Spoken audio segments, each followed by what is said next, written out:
sunnatni tiriltiraman deyishliging, fitnani qo'zg'ashliging deydi.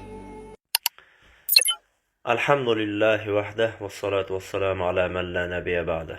Assalomu alaykum va rahmatullohi va barakatuh. Mana shunaqa video qo'yayotganlar bilib qo'yinglar. Mana shu fitnaga birinchi o'rinda sababchi sizlar.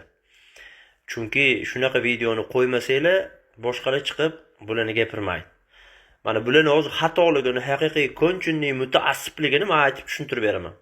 Mana bu kishi o'zi aytib turibdi. Bunisi ham sunnat, bunisi ham sunnat. O'zi tan olib turibdi. Nimaga endi sizlarning mazhabingizda qilingan sunnatni qilsa sunnatu, boshqalarning mazhabidagi qilingan sunnat bid'at nima bo'ladimi? Fitna bo'ladimi?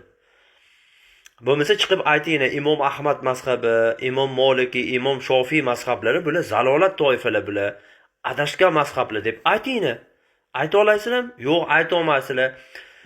Subhanalloh, men sizlarga hayron qolaman. Bu qachongacha bu din bilan sizlar olishmoqchisizlar? Ey, soqol qo'yganni, kalta ishton kiyganni, gapiraverdingni, Alloh subhanahu va taolo Afg'onistondan Tolibonlarni olib keluvdi, o'zini aeroportlarda kutib olib, o'sha kalta ishtonlar bilan, haligi tuzgan soqollar bilan kelib, sizlar bilan gaplashib, o'zini mehmon qilib, jo'natdinglar, yubordinglar. To'g'rimi? Ruhlardan qilgan undoq, ishora sabab bundoq qilgan dudinglar, Alloh subhanahu va taolo Chechenistonda Ramazon Qodirovni olib keldida, rofulardan qilib namoz o'qidi. Birontani bir og'iz chiqib, bitta rofulardan qilib namoz o'qimagin, fitna chiqarasan sen bitta dedinglarmi? Yo'q, demadinglar.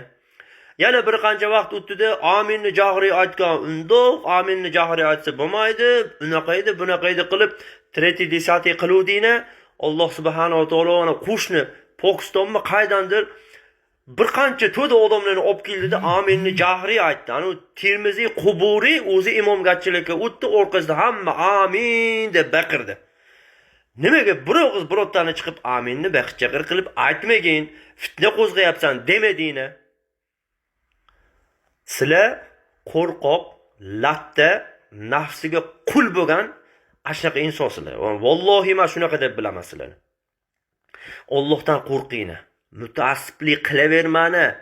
Agar mana shu holatda yana dinda haligi din bilan o'lishib, dinga dushmanlik qilaveradigan bo'lsani, Alloh taolo yaqin kunda sizlarni davlatinglar bilan yo'q qilib, o'rniga bir normallik, yaxshi bir musulmonlarga g'amxo'rlik qiladigan, musulmonlarga bir imkoniyat, shart-sharoitlar yaratib beradigan bitta davlatni tiklab beradi.